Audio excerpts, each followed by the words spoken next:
It's always lit over at AJsRANTroom.com. We got the best bags and accessories, our beloved Black Series. We got fresh lids for you hat lovers, fire jackets and hoodies, and of course we got you covered on the t-shirts. And introducing our first shoe line, Aloysius Germain. So get on over to AJsRANTroom.com today and get to shopping.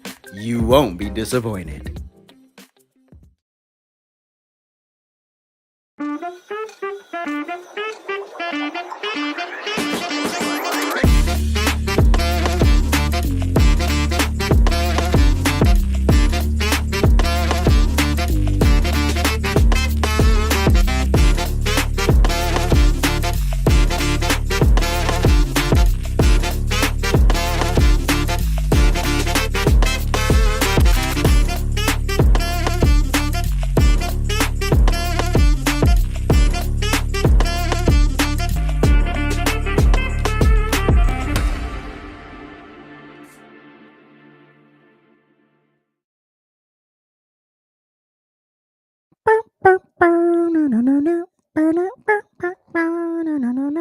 I like that. I like the little theme song. It's really cool. Anyway, what's good, everybody? Happy Tuesday. Happy Appendix Day. Hope all is well. There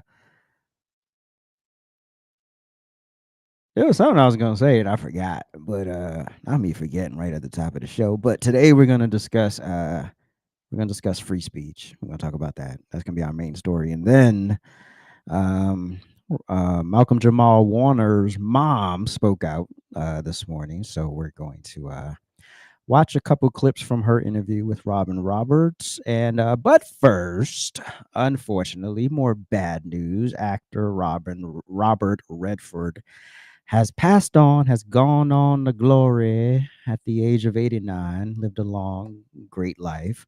There's just been one of them years, man. Just like, Jesus, can we just stop the bleeding for the rest of the year?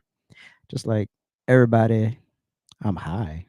Oh, you so stupid, Prince. I was like, what? High on what? High on what happens when you work out? I forgot what that's called. Your body gives off after you work out. But anyway,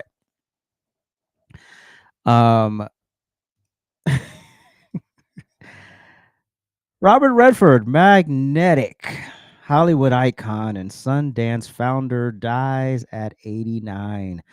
Robert Redford, the actor and director who sailed to Hollywood stardom with turns in classics such as Butch Cassidy and the Sundance Kid and All the President's Men, and invigorated American independent cinema as the founder of the organization behind the Sundance Film Festival, died Tuesday morning.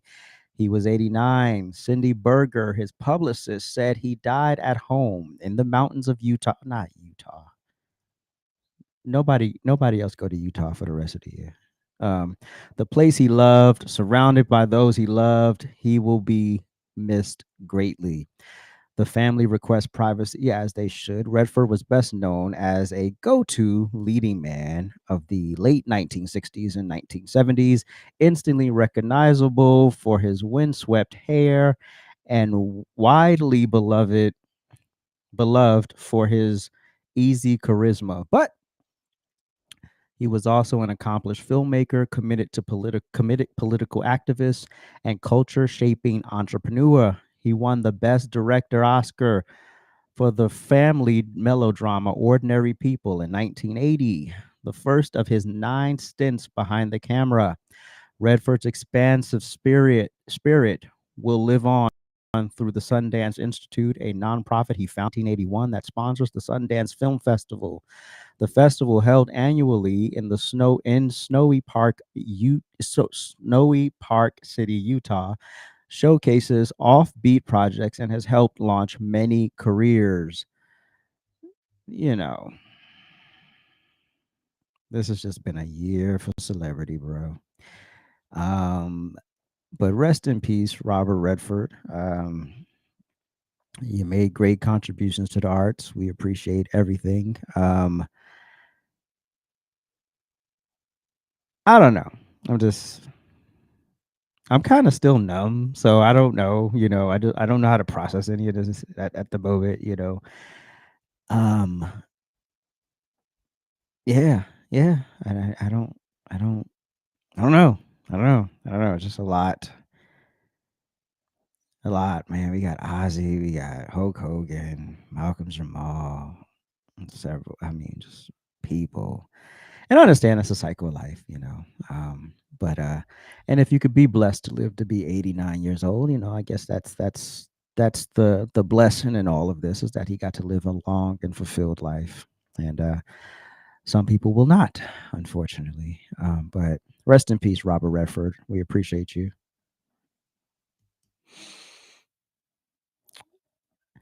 I need to find a positive way to end this episode, because it's all just death. Like everybody's dying in every story. so, um, Malcolm Jamal Warner's mother spoke out regarding his untimely passing, and she gave a little insight into that day and the goings ons, and debunked a couple of things. I'm not going to play the whole clip because obviously I don't want any copyright issues. Um, but here's a here's a moment from our interview with Robin Roberts this morning. Look at these sleeves. My arms are the same length. Why aren't my sleeves? For 8 seasons, Malcolm Jamal Warner charmed audiences on The Cosby Show as Theo Huxtable. The Emmy-nominated actor, later starring in shows such as Malcolm and Eddie and the medical drama The Resident. His love for the arts included spoken word and music, releasing 4 albums. This road may not be mine forever. Even earning 2 Grammy nominations and 1 Grammy Award. What's the first thing that comes to mind when you think of your son? Oh, that smile, that beatific smile. His smile, the light of his mother, Pamela Warner's life. But this morning, she's sharing heartbreaking details about her son's death on July 20th in Costa Rica. I heard you say when you were first told, and you live in a cul-de-sac, and you let out a scream that people from the end of the cul-de-sac came running. Yes, they did. Yes, they did. It was from the bottom of my soul. And what came up and what came out was huge. It was an undescribable pain that resonated throughout my body. Why were they in Costa Rica? What was the purpose of the His trip? wife and daughter had been in Costa Rica 3 weeks prior. She's homeschooled, and this was part of an immersion program. And so that was the last week, was for the husbands to come, and this was the fun part. But as the 54-year-old actor and another man went into the water at this beach in Limon, they were caught in a powerful current. They were in the water, I think maybe chest deep, even at that, maybe waist deep. There was an undertow. And my son was not an experienced swimmer. He did not know how to deal with an undertow.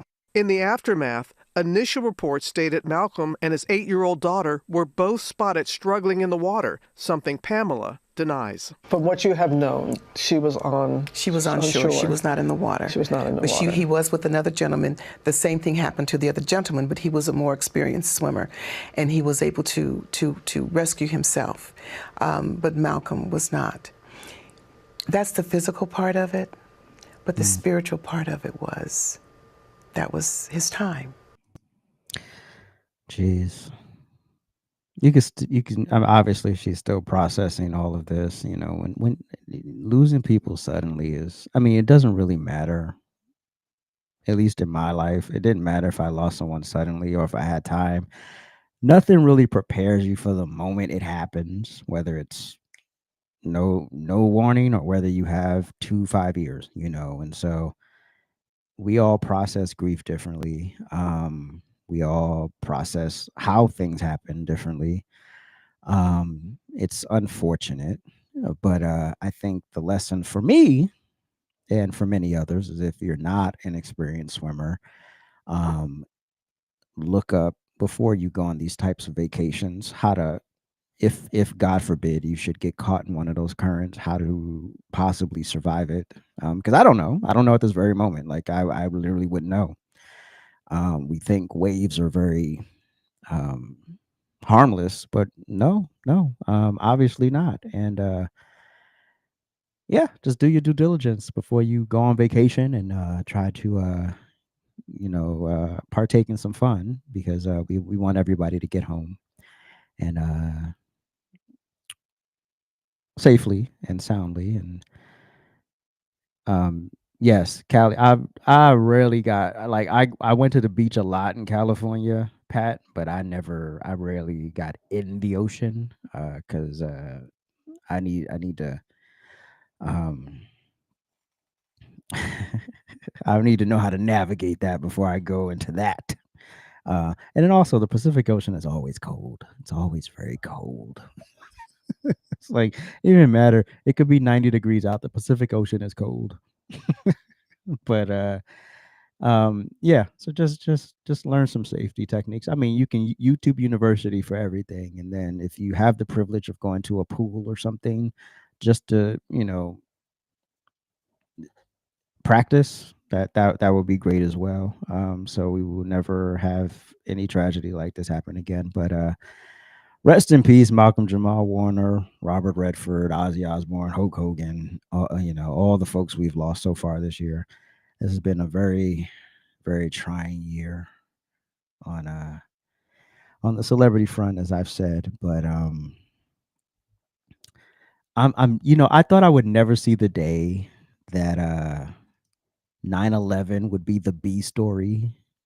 I just never thought I would see the day that 9/11 would come second to anything else going on in the world.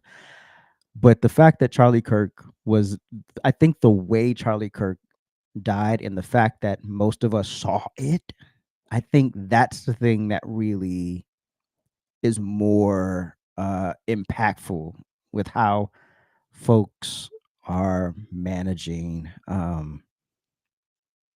his death. And so the fact that 9/11 was the next day, and to be honest with you, it's not. I'm a New Yorker, so obviously, 9/11 is a part of the ether, and so, but it it did not hit me like it does every other year for some, and that this was part of it. Um, and then, like I said in a previous show, if a 9/11 type thing happened right today, God forbid, um, we wouldn't even be unified the way we were. That's crazy. Um, oh, okay. Oh, they have instructions for wow. Okay. Well, we can't, well, in past Christian, can't even get in the water over there. So maybe I need to go over a little further over in Alabama and Florida. But to get to the crux of this episode, and I want to take my time with this because I need people to understand what free speech is and and exactly who owes you free speech. Because I say all the time when people come into my live stream or they come into my space and they're like, "Oh, I have free speech." I don't owe you free speech. I don't owe you a conversation. I don't owe you a debate. I don't have to let you abuse me. I don't have to do any of this stuff, right? Because I'm a private citizen. I don't owe you that. And so the debate going on now is you have a lot of these leftists and Democrats coming forward saying that conservatives are being hypocrites because uh, all of a sudden they're getting people canceled. They're doxing people. They're calling people's jobs. They're setting up websites, reporting people because they can. Because they can. And it's just so weird. It's just so annoying that we've gotten to the place where people clearly have never read the Constitution. Um, And if they have read it, they didn't read it to comprehend. They didn't read it to comprehend, or maybe they didn't understand it. And in them not understanding, they never sought the knowledge or an explanation or the true meaning of the words that they were reading, right? So they just never did that. And so we're going to unpack that in a moment. But getting back, because this is all revolving around this whole Charlie Kirk incident, which is clearly still a very hot topic. It's still very raw for a lot of people, including myself.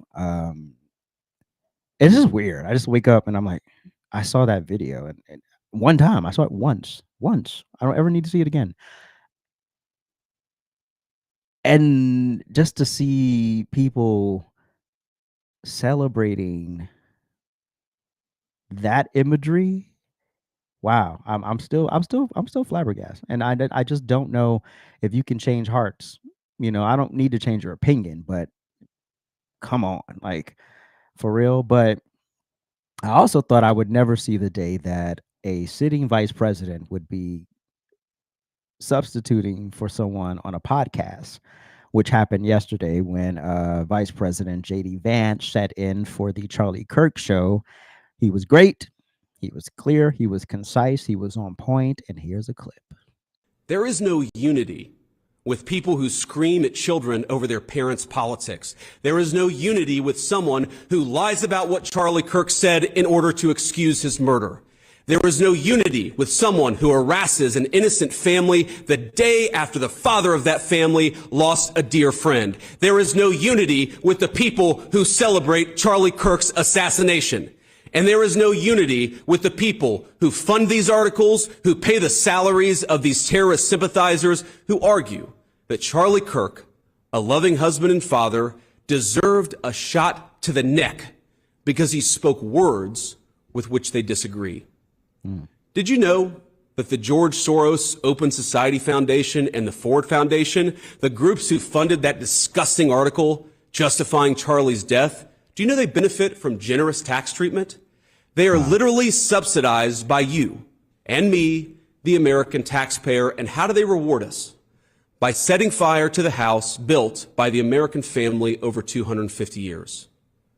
I am desperate for our country to be united in condemnation of the actions and the ideas that killed my friend. I want it so badly that I will tell you a difficult truth. We can only have it with people who acknowledge that political violence is unacceptable, and when we work to dismantle the institutions that promote violence and terrorism in our own country.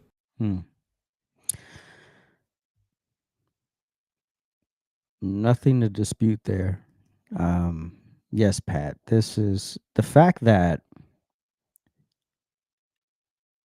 this is the double-edged sword of the internet, right? You have all this access. And I don't understand how, in having all of that access, you choose ignorance, right? You choose to take something that somebody may have quoted that sounds bad. Like if you quote, someone could pull a quote on all of us and make it sound like the most horrific thing to ever be said, right? But with no context and with no understanding of what they actually meant, yeah, of course, it sounds terrible. Oh, yeah, he said that black women weren't smart, only to find out that's not what he said. It's not what he said. But nobody goes and actually does the due diligence because the person delivering the message, they believe, they trust this person. They trust that what this person is giving them is accurate, fair information. And it's not. And it's not been. Listen, I fire back depending on my mood. Like, for the most part, I don't care. These people have shown us who they are. They've shown us who they are. And it's times like this that show your true character. If this had been, God forbid, any Democrat who does what Charlie Kirk does, who goes out into the world on these tours and speak, and this happened to any of them, I doubt that anybody under the sound of my voice would be rejoicing in their demise. None of us. As much as I think Harry Sisson is one of the stupidest people on this planet, he's not even a fucking American. But he has all of this pull. He's managed to wiggle his way into these political spaces and become a social media star. Okay, good for him. Happy for you. Do I want to watch Harry Sisson get his neck blown off on live stream? No, absolutely not. Never, ever. He can talk his good stuff all the way home. I don't care. But I don't ever want to see that from anybody. So there is no unity with idiots like that. Now, there are people on the left, Al Sharpton, even though he wasn't completely, he was still a bit bonehead, but he still made it clear that what happened wasn't. Jamie Lee Curtis, she's very leftist, blah, blah, blah. There are some people with some sense, right, who understand that we can disagree, but there's a way to disagree. There's a way to responsibly disagree. And so this whole notion that you have freedom of speech and you can do whatever you want, it's bullshit. It's complete bullshit. And I must say that in this moment, I am Greg Gutfeld.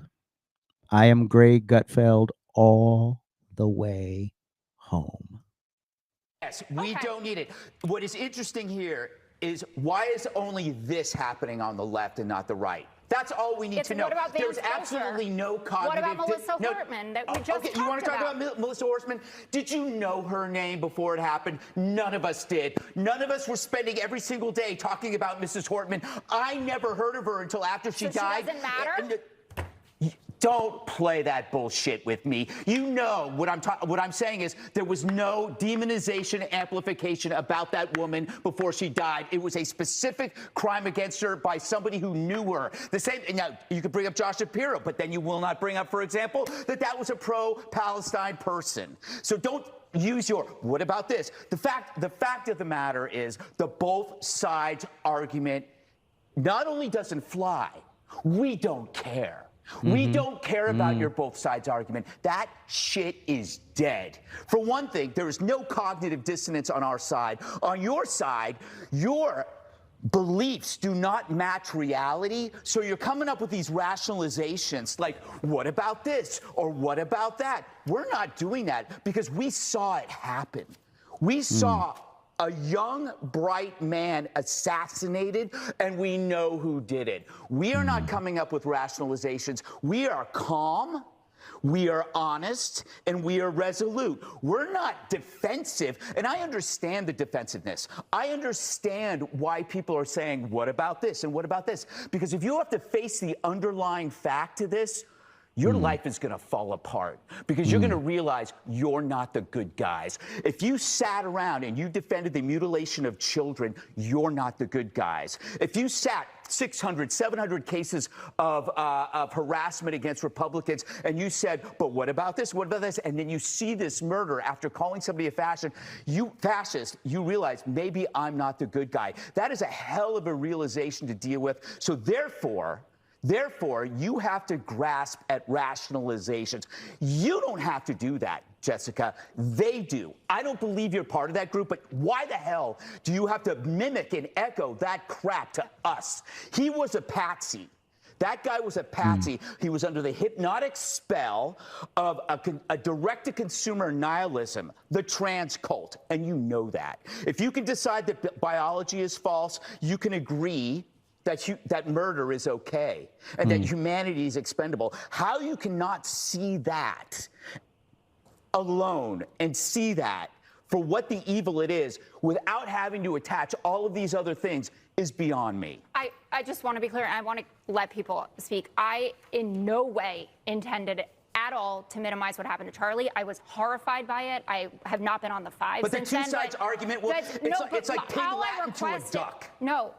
All that I was saying is could we have all of the information before you just say they did this? Because that is a broad brush to paint with this. And this kid Let's have a conversation. No. Charlie had a conversation. He got shot. Look, I'm sorry, Jessica. I'm sorry. I'm sorry. You weren't here for a week. You came in here and it's cold. And I'm sorry, but this is a story that is immune to news cycles. It's immune to rationalizations. It's immune to bias. This thing is with us for good. And we all have to deal with that. So that means we can't live by the same arguments that you might be reading about relativism among the media. We can't deal with those stories. It doesn't matter. The media is dead to us on this story. They built this thing up. We're dealing with it. We're going to act. We don't care what the whataboutism is anymore. That shit's dead. Sorry. For the swearing as well. I apologize to the American public. I'm going to shut up. Oh no, don't shut up. Don't shut up. Don't shut up. Here's the thing. I hate when she's on the panel. I think I probably have said this several times already. I hate when that Jessica woman is on the panel. She's annoying. Her voice is annoying. Her perspectives are annoying. And she knew exactly what she was doing. And what she was not expecting was to get her ass handed to her. That's what she was not expecting. So when you play stupid games, you win stupid prizes. So thank you, Greg, for standing up. You know who I love? The Democrat, when they have because she's in the Democrat seat. I love when Harold's there. Because Harold, even though he's a Democrat, he's honest. He tells you exactly what it is. He's not giving you some politically biased, trying to humanize these animals and trying to make it seem like well, you know, it's on both. No, it's on your side. It's on your side. Historically, most political violence in this country is on your side. That's it. The facts are the facts. Y'all can try to deny it. Y'all can try to remix it. Y'all can try to pussy pop it in any way you want to. But the reality of the situation is it is the left. It is Democrats. It is the rhetoric that have been turned up and boiled over. And even after it boiled over, because remember when Donald Trump almost got his head blown off in Pennsylvania, they toned it down for like 5 hours. Remember the next day on The View, oh, we should tone it down. We should tone it down. And the very next freaking day, right back at it. He's fascist. He's Hitler. And then you think these young, stupid, impressionable people who have no world experience think that they're under attack. They think that everything is against them. They think because someone doesn't agree with their trans bullshit that they want them dead or they hate them or they shouldn't have rights, which couldn't be further from the truth. Just because I don't agree with you doesn't mean I don't want you to exist or have a happy and great life. Do whatever the hell you want. Because guess what? When I get to the gates to answer to St. Peter, he's not going to ask me about your trans life. Your trans life will not be on the agenda. So I don't care. That's something you'll have to answer for, not me. Now, I can give you some warning shots before you get there, and that's all I got. But killing somebody over opinions and then bitching and moaning about free speech on the back end of it when you are misusing the context in which you have free speech is what I'm talking about here.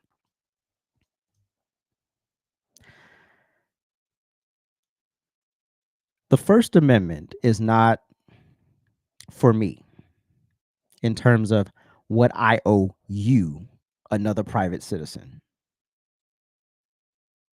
Let's be very, very clear. And we get this messed up all the time. I have free speech. I have free speech. Yeah, you have free speech. Yeah, but I don't owe it to you. Yeah, do what you want with it. But here's the actual text from the First Amendment. Reads as, quote, Congress shall make no law respecting an establishment of religion or prohibiting the free exercise thereof, or abridging the freedom of speech or of the press or the right of the people peaceably to assemble and to petition the government for a redress of grievances. Who owes you freedom of speech? Did you read that to comprehend, or did you read it to feel? No private citizen owes me free speech, and I don't owe it to you. Free speech is literally part of one sentence in that. So let's break this down right quick, since apparently you probably still don't understand. The government can't shut your stupid ass up. Not, I can shut you up if I want to. I can block you. I can dismiss you. I can tell you to get the fuck out of my face. I don't care about which. I don't have to debate you. I don't have to talk to you. I don't have to give you free will, none of that. That also extends to private businesses. Also extends to that. So when you're bitching and moaning about your freedom of speech, guess what? The freedom of speech you think you have is not free of consequence. Because guess what? The government's not stopping you from saying whatever you want to say. Go ahead and say it. But your employer can stop you. Your school can stop you. A place you volunteer can stop you. Yeah, you can be stopped in the world because none of these people are the government. Yeah. And I was yesterday's old when I discovered that I've been blocked by a sitting congresswoman. So yesterday,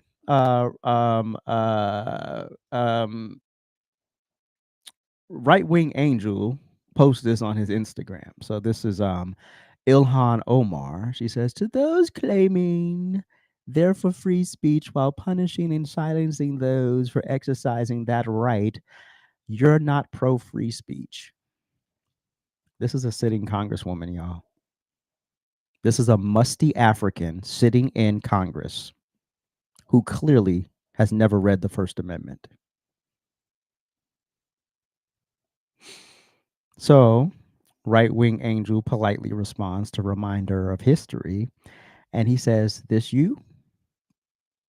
Does the First Amendment protect your freedom of speech? Yes. Does it protect you from being shamed or shunned by others? Not. Bottom line, your opinions have consequences like everything else in life. She was still wrong.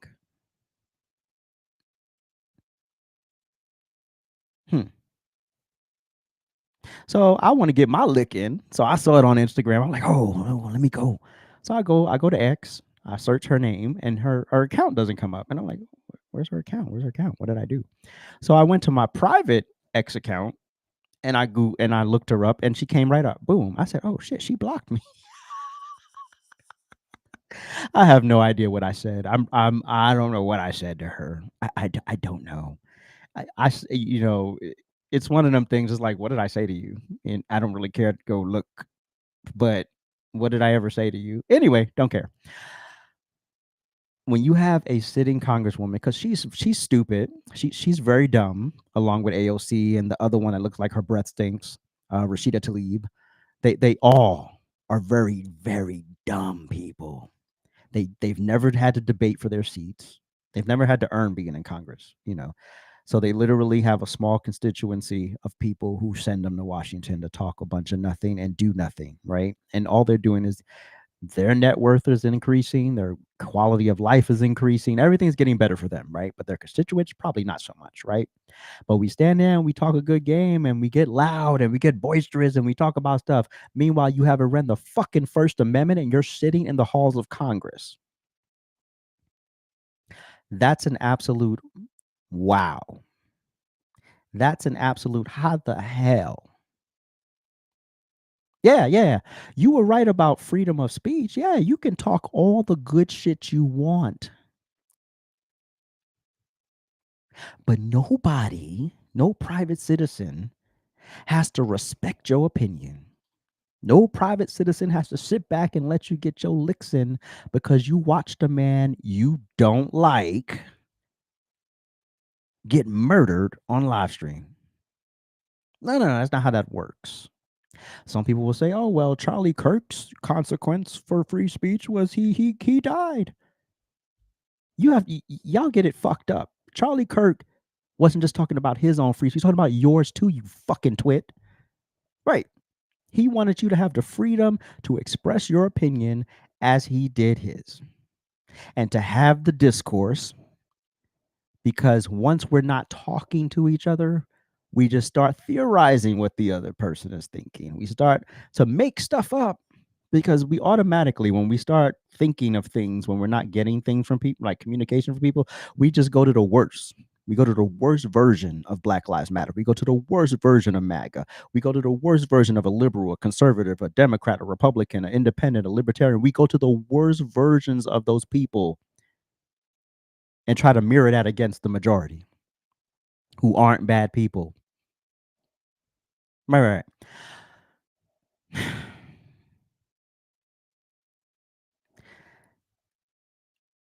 And as a member of Congress, and she silenced me from her private social media platform, or is this private? I don't think this is her official government page because it's a blue check and not I think a gray check.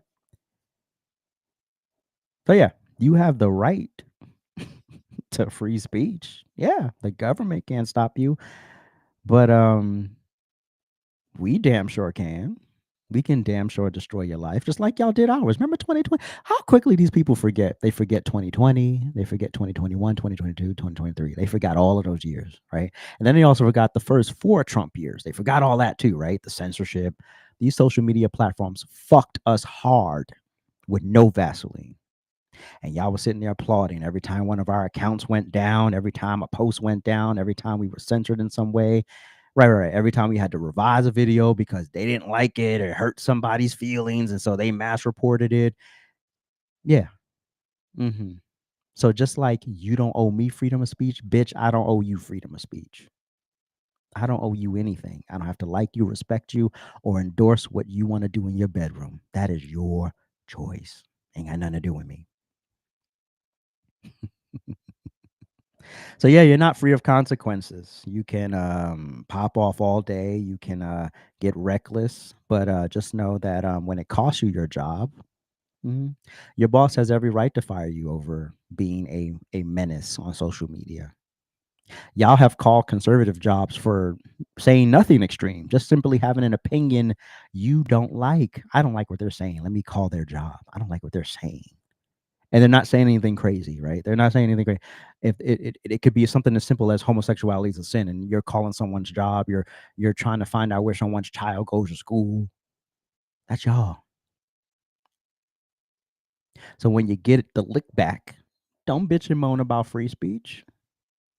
Yeah, don't moan about that. Because first of all, you're using it out of context.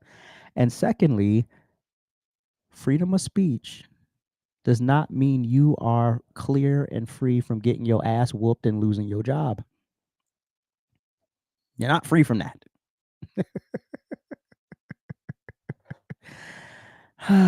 Oh, yes, Jay Lee. Absolutely. Absolutely. Yes. Remember violating your Fourth Amendment right? Oh, yes. We need to see your medical records so you can go watch a fucking football game. Remember that? We need your medical records to go to a concert. Remember that? Oh, how quickly we forget. Oh, what happened? Oh, I didn't understand. What happened?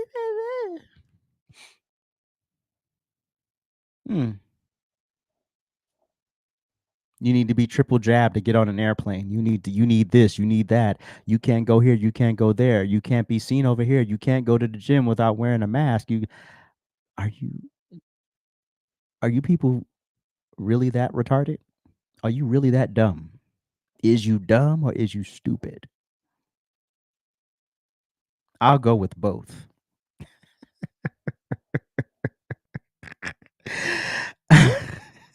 So yes, your boss can fire you, you can get expelled from school, you can lose opportunities, and guess what, people? The First Amendment does not protect you from any of that fallout. Not a drop. The government says you can say it. You can go into the town square and say N-word, N-word, N-word, N-word, N-word. Does that mean you're free from what some individual whose life story you don't know may want to do in retaliation? No, you're not free from that consequence. You're not free from it.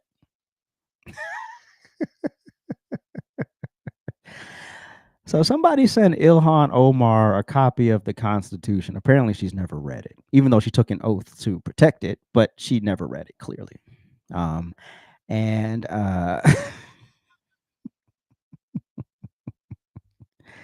you can criticize the government without them showing up at your door to arrest you or reprimand you in some way, right? This is why you can sit up here and say fuck Donald Trump all day, right?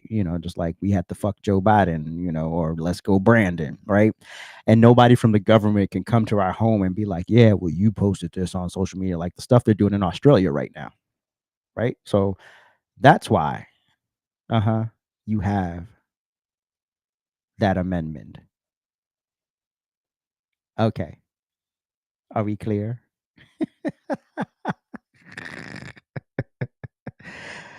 I mean, who wants Uncle Sam kicking down your door? That's the absolute beauty of being an American. Right. That's the beauty of it. Now, you can go buck wild and say some crazy things, but these are the consequences. Remember this fat girl? So she decided to she's yelling. I should have pulled the video of her, but she's yelling, "Fuck Charlie Kirk" and all this other stuff. And blah, blah, blah, blah. And she tried to destroy the mural, and she was subsequently arrested, and now she's been expelled. And the governor says, "Fuck around and find out." You fucked around, and now you found out. Now you have a mugshot, and you're gonna have to go to community college. See how that works? We don't owe you free speech.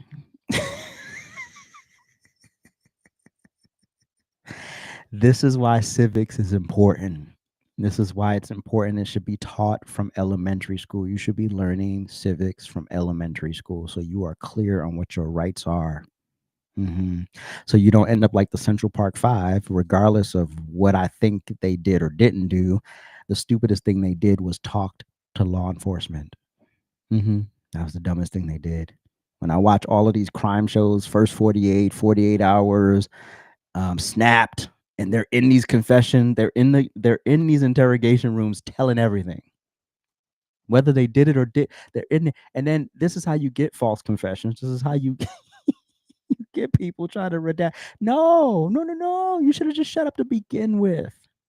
There was a case recently, I think it was in Dallas, where the dude, I don't know if it was a shooting or what he did, but a black kid, and his father he's getting arrested, and his father tells him, "You shut up. I don't give a damn if they catch you with the knife in your hand. Shut up." Carmelo Anthony, what's going to come back to bite him on the ass when he goes to trial next year is what he said to law enforcement. That's going to come back to bite him hard. Whether he was guilty or not guilty, shut up. That's it. Get arrested, sit your ass in the car, call your parents, get your lawyer involved, and that's it. Shut up. Here's another dummy.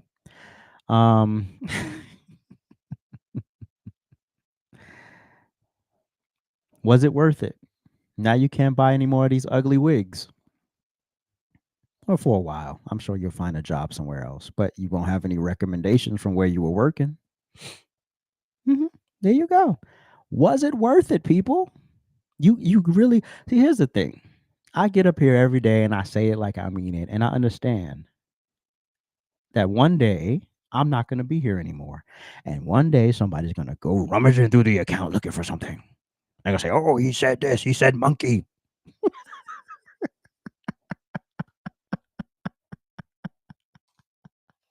He said this. He said that. Who cares? Who cares? I don't care. It's no longer relevant. Here's this dummy.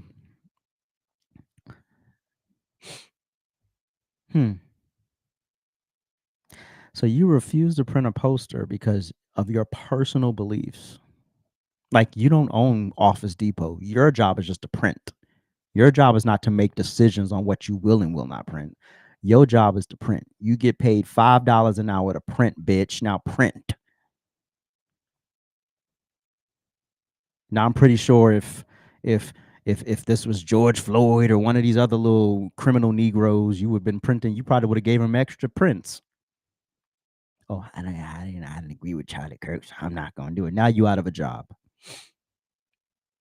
Now you out of a job. Was it worth it? Look at this dummy. Teacher accused of showing 10-year-olds Charlie Kirk assassination video during an anti-fascist rant. If that was my 10-year-old, I would have literally been in that classroom. Yeah, I would have been reckless. Reckless.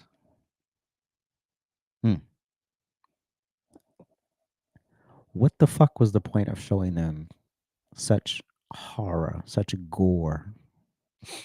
What's the pleasure you get in showing 10-year-olds an assassination? What was the play? What if these kids were traumatized by that? What if kids are having nightmares? I hope one of these parents fuck you up, whoop your ass.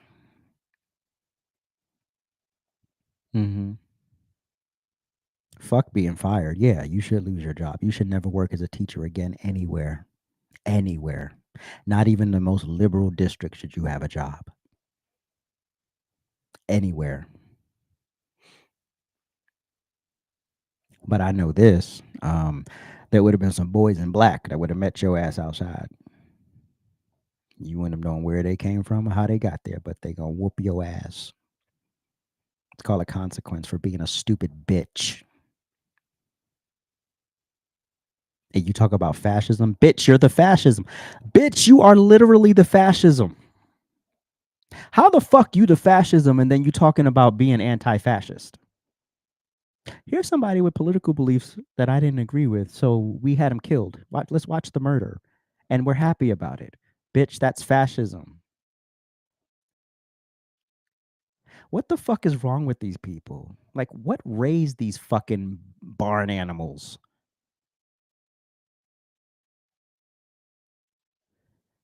You should get punched in the face every day for the rest of your life. And I said what the fuck I said. Another dummy. Instead of you, and I don't know if this was a male cheer coach or a female cheer coach, but with whatever it was, good. Now there's no more lifts and pom-poms for you, bitch. And then a lot of these people are consulting lawyers. Oh my God, I got fired. The lawyer gonna be like, nigga, the First Amendment says Congress shall make no law respecting an establishment of religion or prohibiting the free exercise thereof or abridging the freedom of speech. Congress, bitch, Congress. Not where you work. Congress, the government, not private citizens. So yes, you can get fired from your job. It's called ethics. It's called moral. It's called morality clauses, you dummies.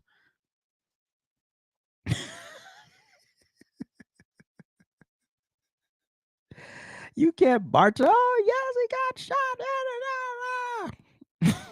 And then think there's gonna be no recourse for that. Is another idiot.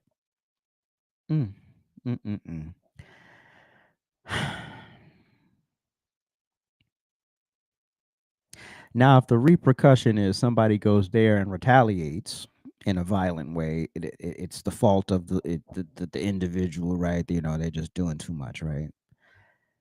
Yeah. Everyone involved should lose everything. Everything.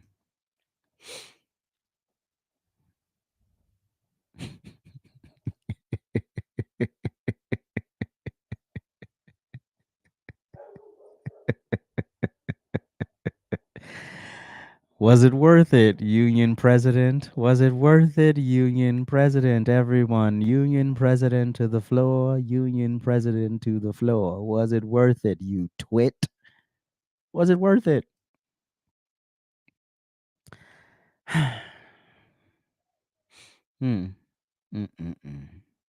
So you got a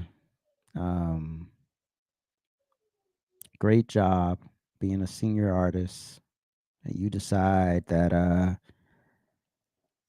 you want to celebrate the death of somebody instead of shut the fuck up and do your job. And just shut the fuck up, kitchen table talk. Not all kitchen table talk belongs on social media, because trust me, if I said some of the shit that I really think,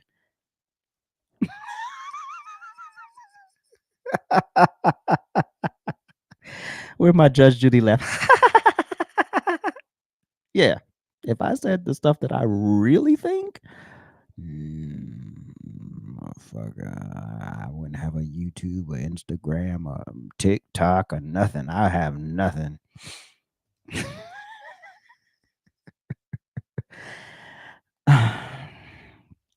So wait a minute. You think you can bring your ass up here from a shithole named Brazil? And yes, being a neurosurgeon is an important, it's a great contribution. But you don't get to violate the terms of your visa, you fuck bitch. So this is why you are now going back to Brazil. Make sure you have a good time reenacting the They Don't Care About Us video. Have fun.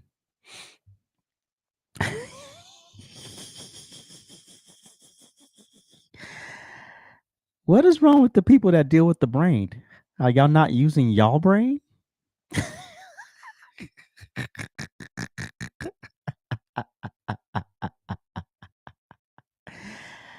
And then here's this dumbass. So remember when Charlie first got shot and they dragged this monkey out, and this monkey was yelling, shoot me, or whatever he was yelling? This is a professional crisis actor. He's a crisis actor. He was involved in 9/11 and several other major catastrophes in our country. And this motherfucker said he told cops I shot Charlie, confesses he wanted to help the real killer escape.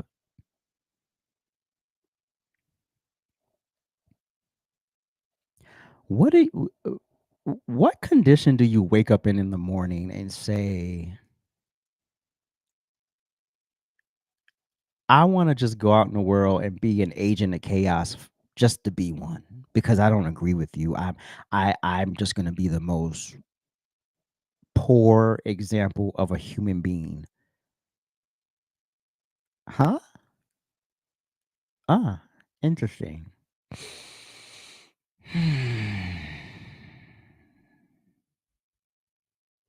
Facts, Pat. Facts. We built different. You saw JD Vance in the clip I just played. That ain't no regular Republican conservative. No. The days of Republicans having no backbone is over. The days of Republicans apologizing every time you accuse us of some bullshit optic thing, blah, blah, that's over. Stop being afraid to be called racist, sexist, homophobic, whatever. Call me all the names. The one thing you will never call me is your bitch. That's the one thing you'll never be able to call me.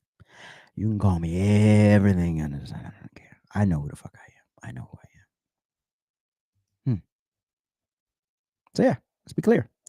Then you have this dummy, the Secret Service dumbass. Of course, he's a Negro. You're a serving member of the Secret Service. Dan Bongino served in the Secret Service under Obama. Do you think his personal opinions ever got in the way of him doing his fucking job? No, it never did. Never got in the way of him doing his job. Regardless of what my personal opinion is, my job is to make sure you get home safe tonight. That's my job. We can disagree on every policy known to man. My job is my job, and I want to do it in excellence. Not my opinion is this, and I'm going to go express glee over somebody getting assassinated. Meanwhile, you're in an organization whose job is to protect some of the most high-ranking officials in this country. You shouldn't even be on leave. You should have been fired. You should be fired. Who can trust you ever again after making those statements? Who the hell can trust you? I sure as hell would never. I don't want you on my detail. And I'm pretty sure any other Republican don't want you on their detail either. Like, why would I want you here? Why would I want to be here? Why would I want you here? I don't trust you. I got to literally do extra lookout stuff because you clearly ain't going to do it. And then last but not least, we have this dummy. Was it worth it? Was it worth it, you moron? Was it worth it?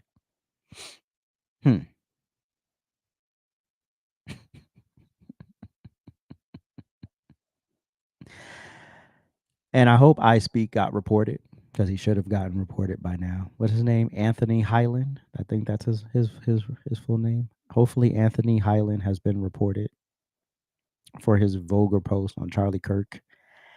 And he should be reprimanded, if not dishonorably discharged. Y'all can't fuck around and find out under the Trump administration. That's the wrong administration to fuck around and find out under. Because nobody gonna cry for you, Argentina. Nobody gonna be like, oh, baby, we should. No. You brought this on yourself, bro.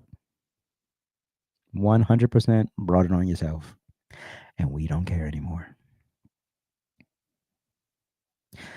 So, hopefully, when you hear somebody espouse that they have free speech, let them know, yeah, you have free speech. But you don't owe it to them. Just like nobody owes it to me. The government owes it to me. That's it. That's one of the best things about being an American, which is why it's difficult for us to really translate over in other countries, because we don't understand how you can't critique political leaders without severe recourse. That's crazy. Oh, he absolutely forgot his oath. Absolutely forgot his oath. And all these other dummies who serve in the military for the wrong reasons. And now you threw away your military career for what? Now you're going to spend years locked up in legalities that's going to cost you thousands and thousands of dollars, all because you just couldn't keep your fucking mouth shut. Interesting. Don't they teach you discipline in the military? I don't know. Whatever. Anyway, that's the show for today. Thank you guys so much for tuning in. Wait. No, the other way. There we go. All right. Appreciate it. Thank you so much. Make sure you like, comment, share, subscribe. And if somebody needs a copy of just send them a quick little caption of the First Amendment and let them know this is what the First Amendment actually says about your free speech. And we can move on from there. But anyway, I appreciate y'all. If you would like to support the channel, you can go to AJsRANTroom.com. That's AJsRANTroom.com. You get this Tom hat there. We sell that there. And that's all. And make sure you check out last night's episode of the Rant Experience if you did not do so already. In a world full of retards, be Charlie Kirk. Appreciate y'all. Thank y'all so much. Enjoy the rest of your Tuesday. I may be live on TikTok later. I don't know. Think about it. I also have a lot of editing to do. But appreciate you. Later.